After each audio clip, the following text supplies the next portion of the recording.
মানুষ আশ্চর্য হয় যে তাহাজ্জুদের সালাত আবার সফলতার মাধ্যম।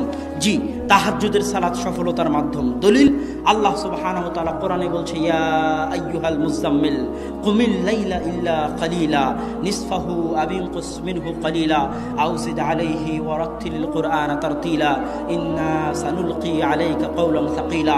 হে চাদর যে মুড়িয়ে আছো, উঠো, রাত্রে সালাত আদায় করো, অল্প হলেও করো, অতি কম পরিমাণ হলেও তুমি রাত্রে সালাত আদায় করো। কেন কেন রাত্রে সালাত আদায় করতে হবে?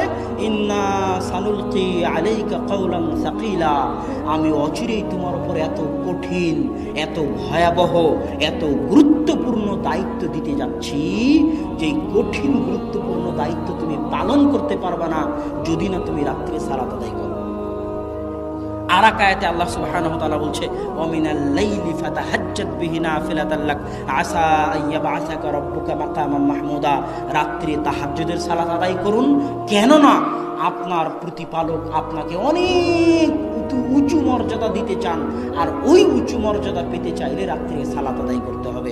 এই দুটা আয়াত দিয়ে আমি আপনাকে বলতে চাচ্ছি, কেউ যদি জীবনে খুব বেশি সফল হতে চায়, খুব বড় ব্যবসায়ী হতে চায়, খুব বড় আলেম হতে চায়, খুব বড় ডাক্তার হতে চায়, তাহলে আল্লাহ রাসূল যেমন খুব মহান নবী, মাকাম মাহমুদ, অনেক বড় কিতাব কোরআন, শেষ নবীর দায়িত্ব, সর্বশ্রেষ্ঠ নবীর দায়িত্ব, এত মহান জায়গা অর্জন করার জন্য, এত বড় দায়িত্ব অর্জন করার জন্য যেমন আল্লাহ তাআলা রাসূলকে বলেছে আপনাকে রাতের সালাত আদায় করতে হবে, না হলে এই দায়িত্ব, এই সফলতা আপনি অর্জন করতে পারবেন না। ঠিক প্রত্যেক মানুষের ক্ষেত্রেও মানুষ যদি নিজ নিজ জীবনে বড় সফলতা অর্জন করতে চায়, খুব বড় পর্যায়ে পৌঁছতে চায়, তাহলে রাতের সালাতের বিকল্প নাই। রাতের সালাত আপনাকে অনেক দূর এগিয়ে নিয়ে যাবে।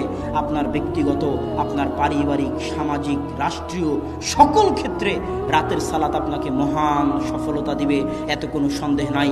অতএব রাতের সালাত আদায় করতে হবে। আল্লাহ সুবহানাহু ওয়া তাআলা আমাদেরকে রাতের সালাত আদায়ের তৌফিক দান করুক, আল্লাহুম্মা আমিন। সম্মানিত উপস্থিতি, রাতের সালাতের অনেক ফজিলত আছে, যেটা আপনারা আব্বুর বক্তব্যে অনেক সময় শুনতে পাবেন যে রাতের সালাতের আরও কত ফজিলত আছে। আমি শুধু